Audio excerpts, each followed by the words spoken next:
मैंने और मेरे दोस्तों ने एक रूम रेंट पर लिया था और मैं और मेरे दोस्त उसमें लगातार हर रोज़ जुआ खेलते थे।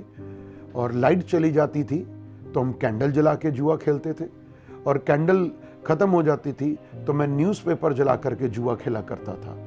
मैं बहुत ही एडिक्ट था जुए के लिए। राजेश आनंद। मैं एक अच्छे परिवार से ताल्लुक़ रखता था और मेरे परिवार में, मेरे घर में पैसे की कोई भी कमी नहीं थी, क्योंकि मेरे पिताजी का पेट्रोल पंप था। मैं बहुत ही अच्छे स्कूल में पढ़ता था, अच्छी शिक्षा थी, अच्छा परिवार का नाम था। और 10वीं तक जब मैं पहुंचा तो मेरी मित्रता गलत लोगों के साथ होती चली गई और मैं 10वीं में आकर के सिगरेटें पीने लगा। 11वीं में आकर के मैंने बियर का सेवन करना शुरू किया और 12वीं आते आते मैं हर प्रकार के नशे से ग्रसित होता चला गया।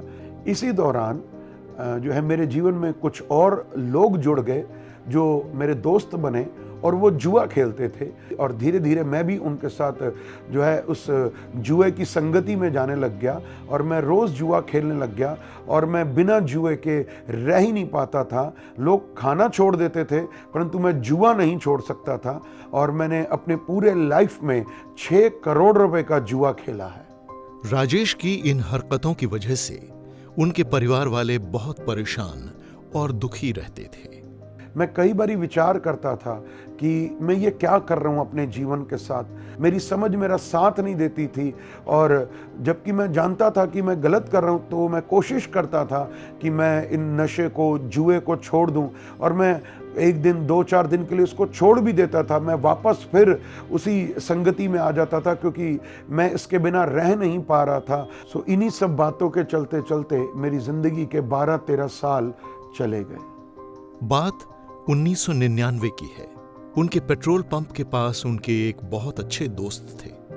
वो उनकी बुरी जिंदगी के बारे में अच्छी तरह जानते थे। एक दिन वो मेरे पास आए और वो मुझे एक बहन के पास लेकर के गए, और जब मैं वहाँ गया तो मुझे उस बहन का जो है स्वभाव, बातचीत करना मुझे बहुत ही अच्छा लगा और मेरे मन को थोड़ा सुकून मिला। और मैंने जो है उस बहन से कहा कि क्या मैं आपके पास दोबारा आ सकता हूँ? तो उन्होंने मुझे बोला कि आप आ सकते हैं। और जब मैं दोबारा उनके पास गया तो मुझे उन्होंने प्रभु यीशु मसीह के बारे में बताया और ये बताया कि यीशु मसीह ही परमेश्वर है। और मैंने उन्हें अपनी सारी बुरी आदतों के और कर्मों के विषय में बताया कि मैं क्या करता हूँ। तो उन्होंने मुझे परमेश्वर के बारे में बताया, पापों के विषय में बताया, और बताया कि प्रभु यीशु मसीह ही है जो आपके सारे पापों से आपको क्षमा कर सकता है, और वो आपके सारे इन पापों से, कर्मों से आपको छुड़ा सकता है। और मैं जो है जब उनकी बातें सुनता तो मेरे मन में बड़ा आनंद आता, मुझे बड़ी शांति मिलती, तसल्ली मिलती, और इस प्रकार से मैं उनके पास लगातार जाता रहा। इसी दौरान एक रात जब वो सो रहे थे तो उनको एक सपना आया, और मैंने उस सपने में एक व्यक्ति को देखा कि जिसने सफ़ेद वस्त्र पहने हुए थे, बट मैं उसका चेहरा नहीं देख पाया क्योंकि उसके चेहरे पर बहुत प्रकाश था। और वहाँ से मुझे एक आवाज़ सुनाई दी कि मैंने तुझे चुन लिया है और तू मेरी महिमा करेगा, और मेरा नाम प्रभु यीशु मसीह है। और जब मैंने ये शब्द सुने तो मैं तुरंत उठ गया। तो मैं उस बहन के घर गया, वहाँ पर एक पास्टर साहब आए हुए थे, और मैंने उनको ये सारा सपना बता दिया, और उन्होंने मुझे परमेश्वर के प्रेम के बारे में बताया, क्षमा के बारे में बताया, और जो है अनंत जीवन के विषय में उन्होंने बताया। तब मैंने उनसे कहा कि अब मुझे क्या करना चाहिए। उन्होंने मुझसे कहा कि आप परमेश्वर पर विश्वास करें और परमेश्वर को जानें, और उन्होंने मेरे लिए प्रार्थना की। और जब मैं घर वापस आया और मैं प्रार्थना करने लगा और कहा कि परमेश्वर, मैंने जो भी पाप किए हैं, जो भी अधर्म किए हैं, उसके लिए मैं आपसे क्षमा मांगता हूँ, और परमेश्वर ने मुझे उसी समय शांति दी और मेरे सारे पापों से मुझे छुड़ाया, और सारी बुराई से, बुरी आदतों से उसने मुझे छुड़ाया।